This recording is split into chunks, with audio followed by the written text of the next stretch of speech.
ایک شخص نے بہت سا مال جمع کیا تھا اور کوئی چیز بھی ایسی نہ چھوڑی جو اپنے یہاں نہ منگوا لی ہو، اور ایک بہت بڑا عالی شان محل تیار کیا جس کے 2 دروازے تھے۔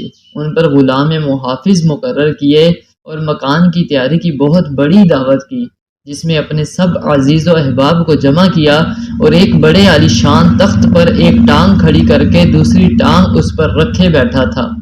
لوگ کھانا کھا رہے تھے اور وہ اپنے دل میں کہہ رہا تھا کہ ہر قسم کا ذخیرہ اتنا جمع ہو گیا ہے کہ کئی سال تک تو اب خریدنا نہ پڑے گا۔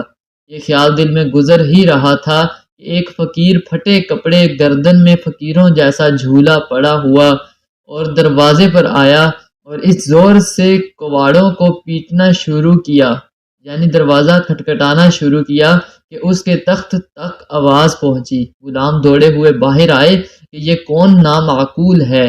اس نے جا کر پوچھا، یہ کیا بات ہے؟ اس فقیر نے کہا، اپنے سردار کو میرے پاس بھیج دو۔ غلاموں نے کہا کہ ہمارے آقا تجھ جیسے فقیر کے پاس آئیں گے؟ اس نے کہا، ضرور آئیں گے، اس سے جا کر کہہ دو۔ وہ آقا کے پاس گئے اور اس سے قصہ سنایا۔ اس نے کہا، تم نے اس کو مزہ نہ چکھایا؟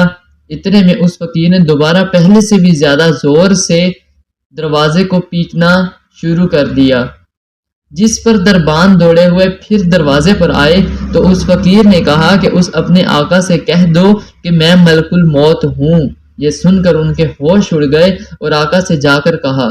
اس پر بھی مٹی چھت گئی اور بہت عاجزی سے کہنے لگا کہ اس سے یہ کہہ دو کہ میرے فدیہ میں کسی دوسرے کو قبول کر لے۔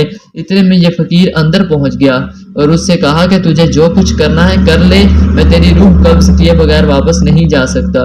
اس نے اپنا سب مال جمع کرایا اور مال سے کہنے لگا کہ اللہ کی تجھ پر لعنت ہو کہ تو نے اور تیری مشغولی نے مجھے اپنے مولا کی عبادت سے روک دیا اور اتنا وقت نہ دیا کہ میں کسی وقت یکسوئی سے اللہ تعالیٰ کی شانہ کو یاد کر لیتا۔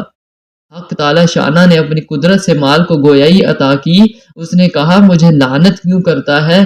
میری ہی وجہ سے تو بڑے بڑے بادشاہوں تک ایسے وقت پہنچ جاتا تھا جب کہ نیک لوگ ان کے دروازوں سے ہٹا دیے جاتے تھے۔ میری ہی وجہ سے تو نازک نازک عورتوں کی لذتیں حاصل کرتا تھا۔ میری ہی وجہ سے تو بادشاہوں کی طرح رہتا تھا۔ تو مجھے برائی کے موقعوں میں خرچ کرتا تھا اور میں انکار نہیں کر سکتا تھا۔ اگر تو مجھے خیر کے مواقع میں خرچ کرتا تو میں تیرے کام آتا۔ اس کے بعد ملک الموت نے ایک دم اس کی روح قبض کر لی۔